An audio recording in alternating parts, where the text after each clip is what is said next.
Welcome. Thanks for joining me for today's mini talk. It's our dream here at Drive By DND to get one-to-one mini representation for our D&D games because minis are the real deal. If you've seen previous episodes, you know I'll be sharing my ever-expanding minis collection, going over each monster's characteristics, and providing answers to tough questions such as how and why I collected the minis, and why I feel they're important to have in your D&D games. But please be sure to leave your thoughts in the comments below. Today we take a drive-by look at one of my favorite enemy types, the Knight. Bravery, loyalty, and leadership are a few words that come to mind when thinking of the Knight. However, despite their chivalrous virtues, they're no chumps on the battlefield, and their heavy armor, powerful greatsword, and fearlessness make them superbly deadly in combat. With that said, let's mini talk.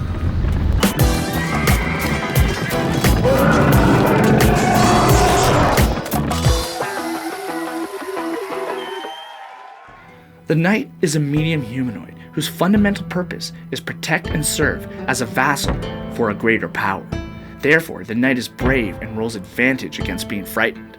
This ensures the Knight is equipped with the training necessary to confront terrifying, hideous creatures, hold their ground on the battlefield, and of course, challenge a group of bold adventurers. In many ways, the Knight itself is a beast bred for warfare and warfare alone. It's no wonder then that the Knight's actions reflect an instinct for battle. Multi-attack allows the Knight to make 2 swift greatsword attacks against a foe, and at low level, player character might not last a round against a potential 46+6 damage roll. Similarly, the Knight's heavy armor ensures that it is not easily hit, having a strong AC 18, and can also use this reaction to parry blows, which further hinders player character's ability to hit successfully. Moreover, the Knight is a born leader of men. It can use its leadership, allowing a friendly player to add a D4 to an attack or saving throw. Now, the official D&D stats have the Knight armed with a heavy crossbow, and that's something I'm not particularly a fan of. I can't imagine Knights using cowardly crossbows, it's not right. Therefore, I routinely replace the heavy crossbow action with the feat Mounted Combatant, which gives the Knight advantage against unmounted opponents as well as some other cool bonuses. I'm actually surprised, shocked, and a little saddened it isn't one of their skills. Some things in life just make sense, and Mounted Combatant for a Knight is one of those things. Anyways, let's take a look at my collection. Behold, my collection of knights. First of all, I have 3 different sets. Over here, my Empire guys. I mentioned in the guard video that one of my buddies gave me a lot of old Empire units. And so basically, these were 3 of the knights he had left over. Painted by various people, I was just glad to have them. And they were stars in our first video. If you recall Kill the King, I used the knights in those video at that point. My second group, my main group that I just acquired these guys. Again, Warhammer miniatures, old school high elves.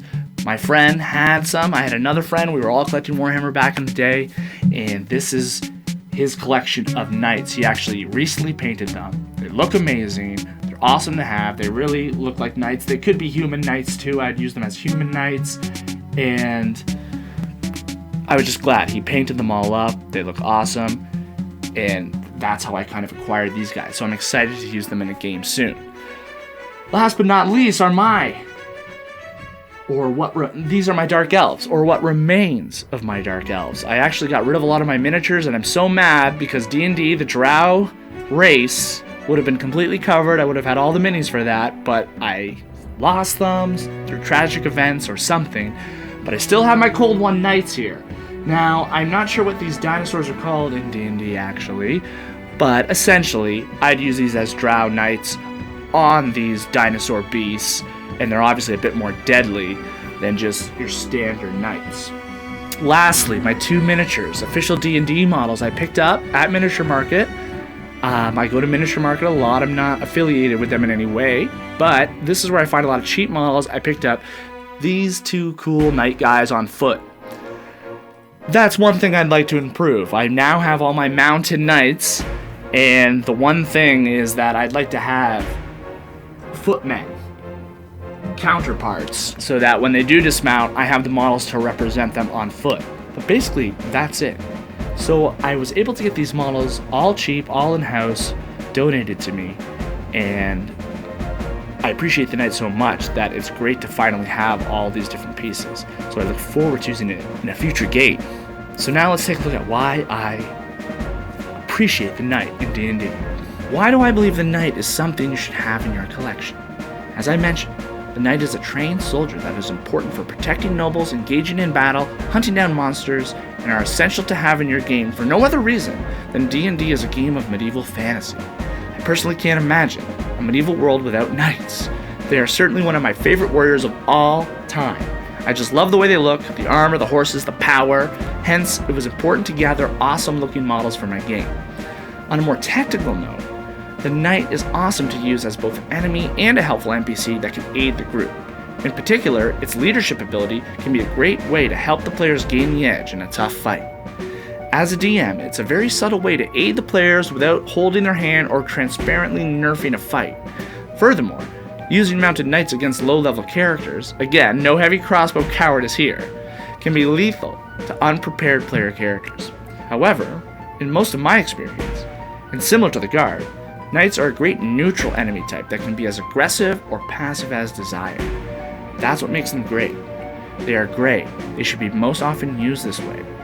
Knights can be gallant allies, disgraced adversaries, or simply following orders, but in all cases they are tough, strong-willed, and ready for a fight. A few other small considerations for effectively using knights is being aware that their heavy armor, horses, etc.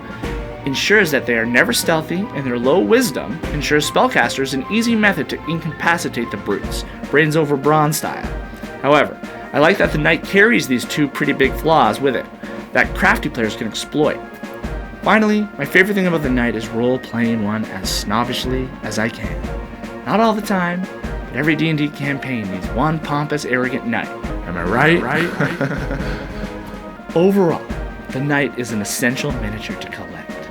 It's too perfect for a medieval fantasy game to leave out, and hopefully I shed some light on why I personally find them useful and entertaining.